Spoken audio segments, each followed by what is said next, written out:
Assalamualaikum warahmatullahi wabarakatuh. Nama saya Hamsa Nuri. Saya psikolog klinis, kuliah S1 dan S2-nya di Unpad. Sudah berpraktek mungkin kurang lebih mungkin 10 tahun. Ya. Baik, mungkin langsung ke pertanyaan saja ya, Bu. Oke, silakan. Pertanyaan pertama, apa yang membuat Ibu tertarik dalam keilmuan psikologi? Oke.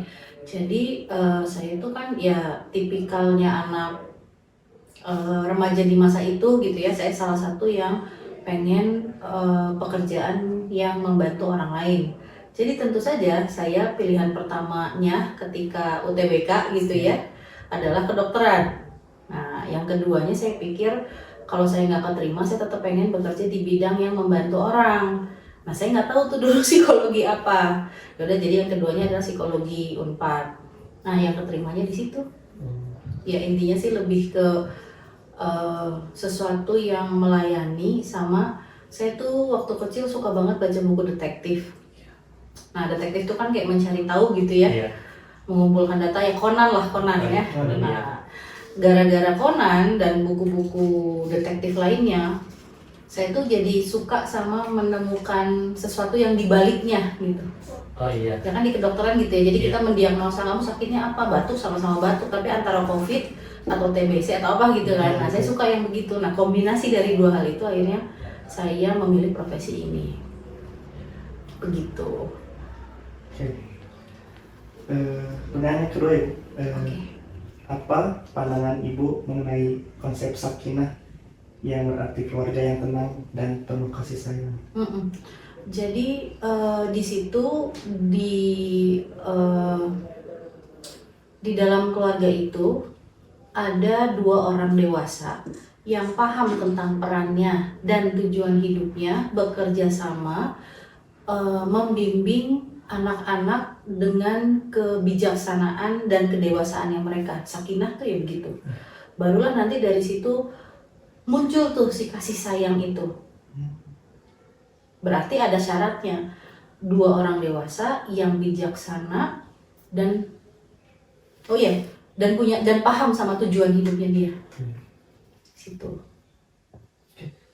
Mungkin ke pertanyaan yang ketiga, bagaimana Ibu mengaplikasikan ilmu pengetahuan Ibu untuk meningkatkan kualitas kesehatan mental klien?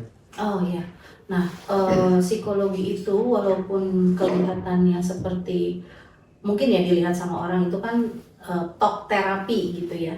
Nah, sebetulnya di dalam psikologi itu banyak tekniknya. Apakah menulis, apakah berimajinasi, apakah bergerak. Tidak sekedar jadi talk itu atau berbicara itu alatnya ya. Nah, si alat itu punya modifikasi yang macam-macam dalam rangka menghadirkan insight di dalam si kliennya. Dan itu harus ada teorinya. Ya, kita mau ngomong apa kalau misalnya nggak ada teorinya? Si teorinya bahkan sampai langkah-langkah intervensinya itu harus dikuasai. Ya, jadi kalau gunanya dari konsep pengetahuan saya ya untuk memahami klien dan memberikan intervensi yang tepat.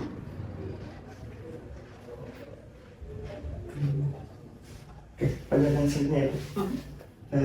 Sejauh mana pengaruh sosial media dan lingkungan masyarakat dapat membantu Ibu untuk memperluas jaringan? Oh, oke.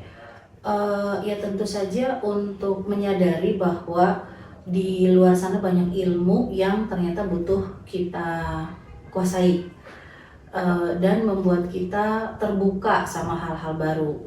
Tetapi paham juga bahwa ketika kita ke-distract kebanyakan sama hal yang mungkin kayak meletup-letup aja ya, namanya kan sosial media tuh kayak popcorn gitu ya, ada ide ini, ada feeds ini, ada post ini gitu. Disitulah juga si sayanya itu butuh untuk menyadari bahwa ya mungkin akan dibantu algoritma untuk menentukan yang mana sih yang harus di follow gitu kali ya. Tapi ya saya juga harus punya kendali tentang upgrade saya tuh harus arahnya kemana, dan itu ketika berteman atau kolaborasi, biasanya jadi lebih cepat ke naiknya gitu. Gitu. Mungkin ke pertanyaan selanjutnya, Silakan. bagaimana cara ibu di tengah kesibukan ibu untuk tetap bisa mengembangkan minat dan bakat dalam meningkatkan sebuah prestasi? Oke, saya sih melihatnya ketika saya tidak berhenti belajar itu udah prestasi. Dan yang saya sadari kan ketika ketemu klien kan kita kepingin membantu sebaik mungkin. Dan pasti ada ilmu yang mungkin akan jadi lebih efektif ketika kita pelajari. Jadi penanganan kita jadi lebih efektif. Nah, kesadaran dan proses berpikir itulah yang membuat saya ya harus terus belajar, apakah ikut workshop, ikut training, baca buku, seperti itu. Pertanyaan selanjutnya Ibu, bagaimana Ibu terlibat dalam kegiatan sosial atau komunitas dengan tetap mengedepankan nilai-nilai Islam? Oke, jadi kan ya maksudnya setelah ya tentu saja kan saya nggak hidup sendirian ya, pasti kan ada teman-teman. Kalau teman-teman kan akhirnya nanti jadi tahu nih misalnya profesi saya apa, saya bisa digunakan untuk apa gitu ya. Bisa jadi nanti saya diundang nih ke komunitas. Nah, di dalam komunitas ini ketika mereka punya permasalahan, mindset yang saya pakai adalah kita harus realistis dan objektif. Dan keislaman itu menurut saya itu realistis dan objektif. Jadi kalau misalnya orang-orang ini belum realistis dan objektif, ya pasti akan kena masalah. Dan Islam itu enggak neko-neko kok. Maksudnya kalau kita mau bilang aturannya pencipta, aturannya Allah itu nggak neko-neko gitu.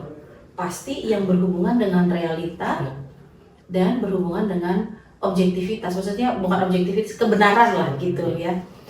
Kitanya aja yang nggak tahu realitanya apa, sehingga ketika saya berinteraksi dengan klien atau dengan komunitas yang mengundang, saya selalu mengutamakan mindset yang berani hadir di realita gitu.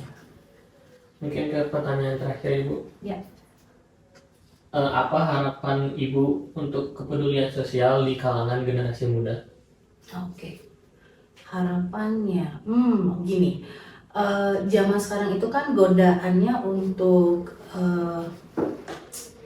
ego center gitu ya, karena kan sosial media tuh sekarang kalau zaman dulu kan kamera tuh mahal ya, jadi untuk kita tampil di layar itu kan susah, sehingga kita punya proses berpikir untuk sampai ada di sana tuh, misalnya untuk muncul di kamera tuh seperti apa. Nah sekarang tuh kan kamera ada di depan muka sendiri, sehingga kan akhirnya kita fokusnya ya ke diri sendiri gitu. Ya udah, kebutuhan untuk eksisnya tuh jadi muncul banget.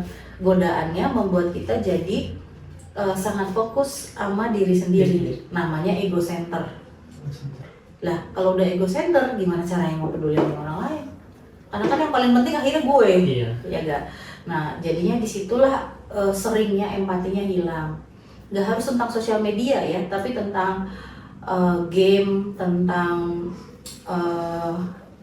ya hal-hal yang nonton misalnya, ya kan tetap aja akhirnya pemuasannya kesini semua gitu.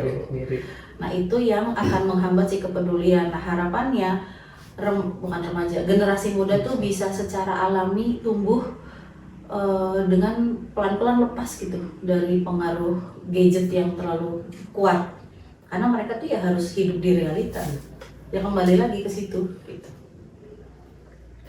Mungkin cukup sekian yang bisa kami sampaikan. Kurangnya mohon dimaafkan. Silahkan. Assalamualaikum warahmatullahi wabarakatuh. Waalaikumsalam warahmatullahi wabarakatuh.